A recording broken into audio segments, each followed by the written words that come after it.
Hello, everybody, and welcome back to reviewing every single WrestleMania main event in history. Today we are on episode 12 on WrestleMania 12, where we saw Shawn Michaels take on Bret the Hitman Hart. Now, this match has been relatively praised over the course of its tenure in existence. However, for my purposes, this is going to be the worst match that I have to review. Want to know why? This match is an Iron Man match that is, on Wikipedia, 1 hour, 1 minute, and 56 seconds long. Now, I am recording this at 9:18 p.m., and I intend on going to bed by at least 10. Hopefully 10. Now, just a match alone goes beyond that. So I might watch this match at 1.25 speed and maybe stay up a little late to help record the video. However, if I can't do that, this video will be going up a little bit later than usual, probably 8 a.m., so I do apologize for that. However, my timing today has just been really willy-nilly, and I haven't been able to get on the computer. So I have not seen this match yet, but I'm going to watch it now. I will take notes and relay them to you after I've seen the bout.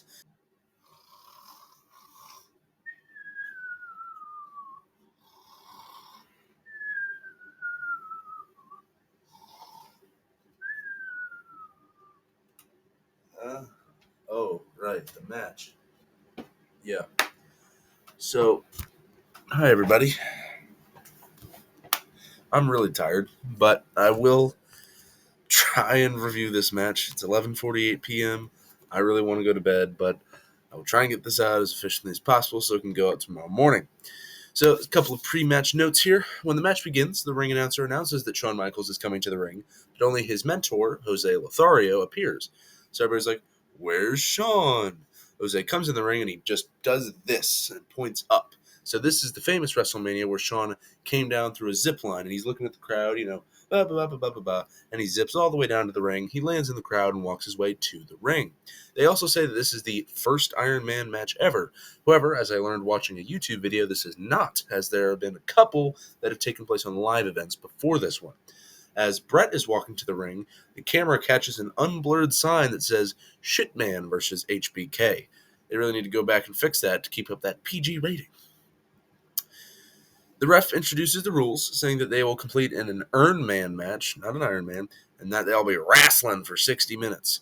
This guy has a very southern accent. I think it's Earl Hebner, but, he's talking, okay, this is going to be a 60-minute Iron Man match.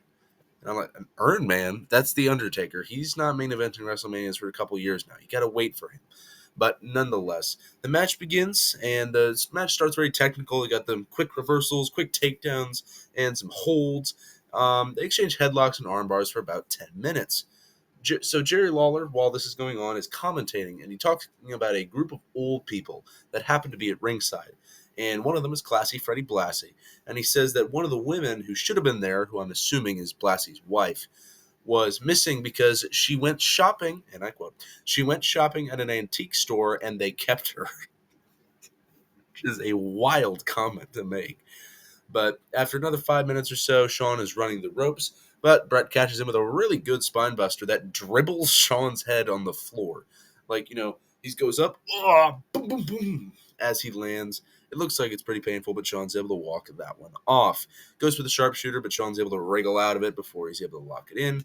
They go to the outside, and Bret is thrown into a timekeeper who's sitting at ringside, and Shawn sets up for Sweet Chin Music.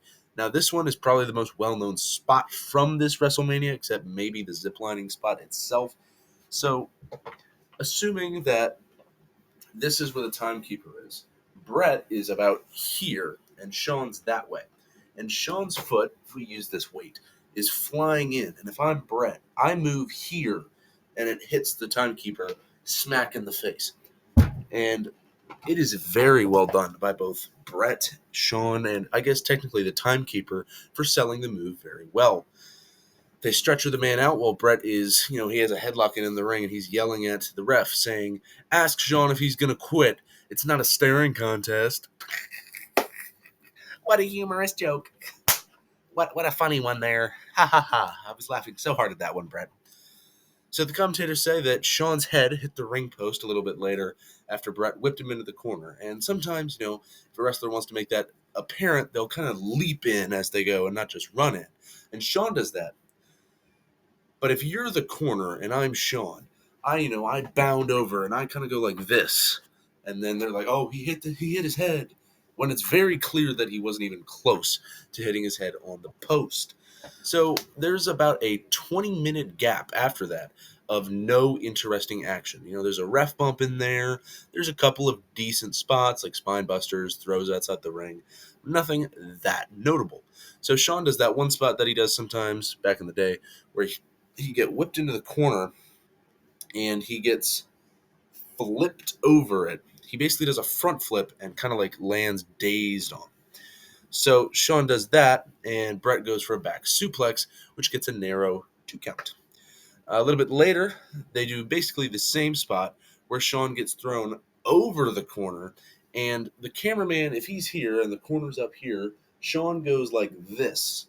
But the cameraman, instead of recording like this, records like this to somehow catch the action. So they have to cut to another camera a few minutes later as a replay, so people know what actually happened. Next up, they do the same whipped into the corner face first bump, but instead, Shawn goes all the way over this time and lands on Jose Lothario and the steel steps on the outside. Looks pretty painful. Then Bret just goes and whips him into the steel steps and Lothario again. Like Jose is kind of standing on the outside of the ring. He's cheering on Michaels, saying, oh, do this, do that. Shawn comes in, he's like, ooh. Somehow, he goes from here to being, that way. And he's kind of standing stunned, and Shawn gets thrown into him again. And he keeps getting beaten up throughout this match. This is really the last instance of it, but there are a few occasions where he gets bumped during this encounter. So, a few notes that there's not a lot of the match left at this point. There's only about 10 minutes left of the first version of this match. So, Bret has been mostly targeting Shawn's head, neck area, and his lower back, which has been pretty effective due to the nature of most of his moves being the sharpshooter and the sharpshooter. I don't really know what else. He also does the camel clutch quite a bit during this match, getting a good lock in right here, and it gets close to making Shawn tap. Shawn has not had a lot of offense in this match, but has generally targeted the head of Bret with things like headlocks and that attempted sweet chin music from earlier.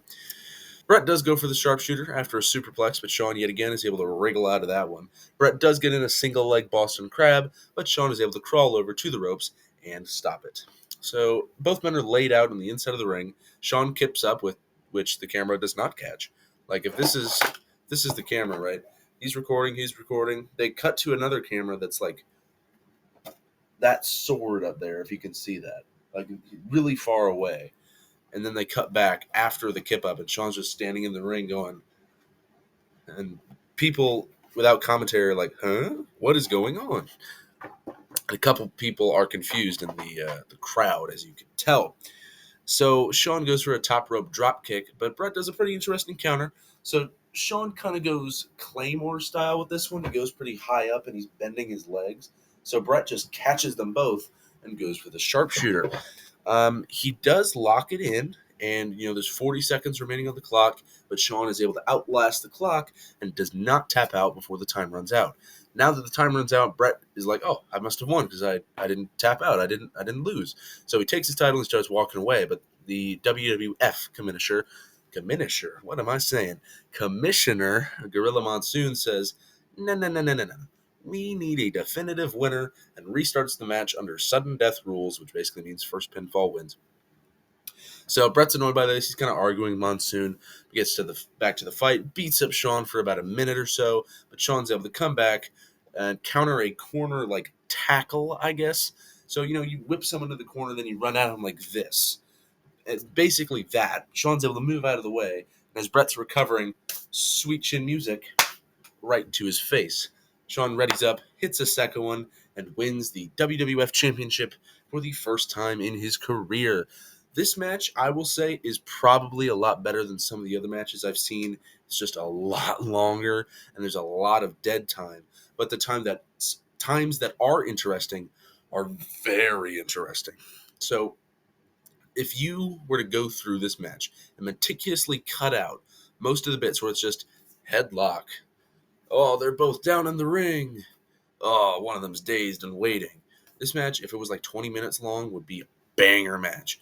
But right now, the new ranking of the matches that I've seen so far is 6, 5, 12, 4, and 8 as the top 5. So I really enjoyed this match. I'm going to give this match a B plus for its effort.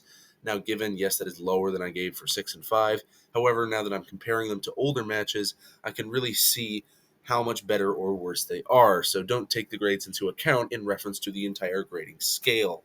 Only take them into account as just the solo WrestleMania. Do you agree with me? Do you disagree? Make sure you leave your comment down below. Have you seen the match before? I do recommend you check it out. It is a pretty good match, and for the historical value of it. Make sure you have a good day, good evening, good night, good morning, good dawn, good dusk, good whatever. Watch any former or future episodes of the series when they come out. And please wish me a good night, and goodbye.